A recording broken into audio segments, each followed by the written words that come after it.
Michael, we're on camera.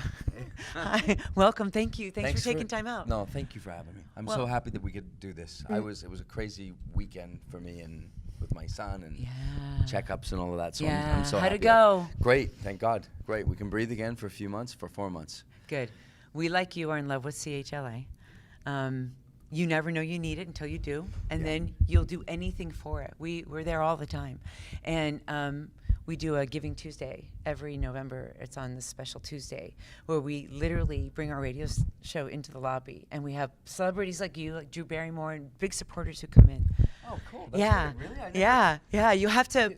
When did that start? Or has that been going for a while? It's been the year 3. Get out of here. It's so weird because I lived there. Yes. For almost a couple years. Yeah. And I'm so glad that I never bumped into you guys there. Yeah, I know. Because I was at that point. I was so not. One day I was there, and it was one of those tough weeks, and there was always people that would come and visit, and I could hear outside, and that there was like a kerfuffle, and somebody said to me, "Oh, Blake Shelton has come to see the kids. Do you want to see Blake Shelton?" And I was really close with Blake at the time, and I was like, "No, I do not want to see Blake Shelton." Not at all. I didn't want to see anybody. But that's very sweet. It's lovely to see people. You know what? When I was there the other day, when I say the other day, it was a few months ago, Jack Black was there. Yes, he's always there. What a sweet, beautiful man. Vin Scully walking the hallways. Yeah. And they do it quietly and under the radar just to be there with the kids. That's the way to do it. I think that's the way to do it. Yeah. Well, we know that you appreciate this LA audience because you know how traffic sucks here. And it's so hard to get to your show, so we really want to be here. Yes, and I know that you shout us out. I was just cursing the traffic getting down here just now. Yeah. And I always think that. I think like you must really love me if you showed up here. Yeah. I go to see my friends when they play here.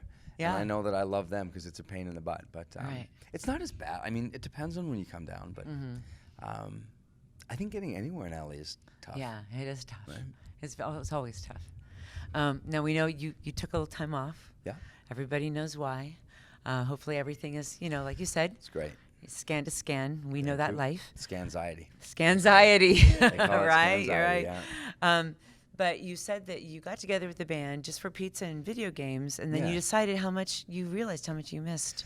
Yeah, I think I think in life we all have moments where we have challenges and we deal with tough things, and I think one of the things that come out of, or the positive things that can come out of something that's so tough or negative is perspective, right? And I think that it's easy to lose perspective, really easy. And for me, I think I had just, listen, honestly, it wasn't that music, I had fallen out of love with it. It just really, in the scheme of things, priorities. It wasn't important. And I think that I just sort of left it, and I wasn't really in a happy mood to even to sing in the shower. So totally understand. when I had the boys come over and we got to hang and play and start working and just kind of, do you have any ideas? And what about you? You want to put something down?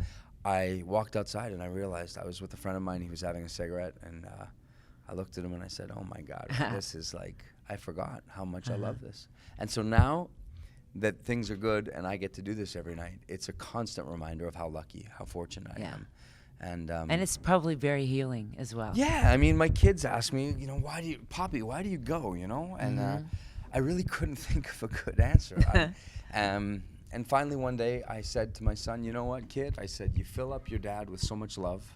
And I said, "The world needs it. And now I have a chance to go and take all that love that you and your brother and your sister give me, and I get to fill up the world with it." And we need it. And it sounds like cliche. It doesn't. Cynical I don't think people it does. can be weird about it, but you know what? I think that God is love, love is God, and you're spreading it. Yeah. So are you.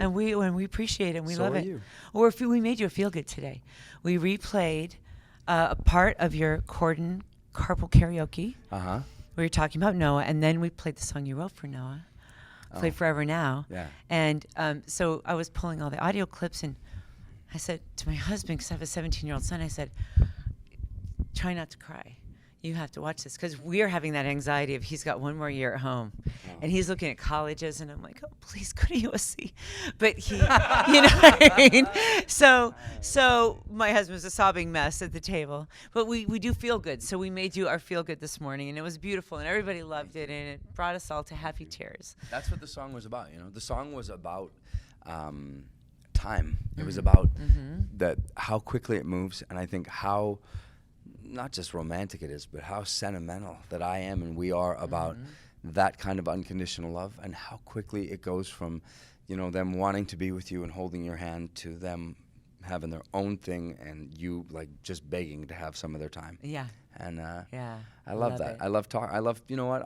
I think that's a beautiful thing to have in life. And it's funny. I just came from yesterday we just got back we went on a vacation. And did you miss the earthquake? yeah, I missed the earthquake. Yeah. And it was the vacation was fun but I was like, it was hard. It's hard with 3 kids in airplanes and screaming and fighting and but those are the memories, right? Those are the things. Like my wife says to me, Mike, when you look back, these are the things that this is all you'll care about. Yeah, it'll always be. How was the trauma. How was the earthquake? It was frightening. It was long, no? Yeah, I live in Hollywood, the Hollywood Hills. A guitar shook off our wall with plaster. A gas line broke.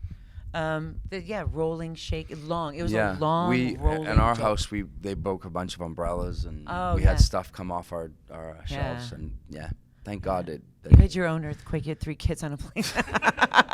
That's you know what? And they're all what? They're all 5 and under, 6 and under. They are. I have a sound for you. Is it okay if I play you something? Of course. Because this is, you know what? Especially for I know we got something here. You can see a visual of it, but for radio, I think that there's nothing like this. So this was the sound that the Bublé family got to hear while traveling in economy, because we travel in economy. And are you ready for this? I don't know. Am I? You know what's funny? People hated our guts. And I, as a dad, I always think to when I travel and the kids are crying, I always think, oh, the poor mom and dad. And I try to I always talk to them. I'll say like, hey, don't worry about it. You know what I mean? It's beautiful. Yeah, everyone's kids crying. gonna understand. But my daughter has a sound that she makes. Did she inherit your vocal cords? You tell me.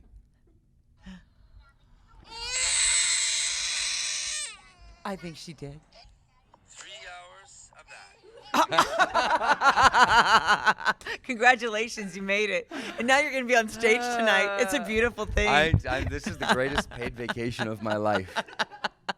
Oh, and congrats on your star on the Walk of Fame. Oh, thank you. Yeah, that was really cool to see. Yeah, it was a bit surprised. It was really surprising. Well, now it's a forever destination. I would be older or dead or something. No, you're just great. And it was a really cool place they put it too. I know. Like really a great place. Yeah, like and you know what was everyone's going to see it. Offensive is that people that are friends of mine in the business were surprised that it was there.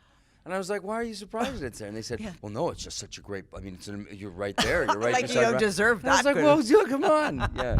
Well, this is what you need to do one day. Have one of your friends put a candle and flowers on it. One of my friends, you know, Elvis Duran. Yes, he had his I know friends Elvis do that. So people thought he was dead. That's hilarious. And then it made the news. Anyway, it's a hilarious. fun You know what's prank. a trip was the day we did it. It was really emotional because I hadn't been around kind of back in public eye, but so I came out and I made the speech, and the whole time I was making the speech, they had covered the area around the star, the other stars, and all I could see beside my star, next to my star, was Donald. And I was like, am I next to Donald? And it turned out to be the duck. Yeah, Donald Duck. But Donald Duck has a star. Yeah. And you're worried there's the wrong Donald. Yeah. That's definitely, for me, the better Donald. Well, your supporters, the outpouring of love and what you do, is there anything you want to say to your fans right now, right here on the radio? Yeah. You know what? I'll never, ever call them fans. That's number one. Your supporters. Yeah. Because you know what? Family. They're my family. Those are my people. And you know, the way that I got to go and handle what we had to handle with the family was because of their love and their support, and that they worked their butts off for their hard-earned money, and then they spend it on expensive tickets and records and all of that stuff. So, you know, I'm forever in their debt, and I love them. I always will.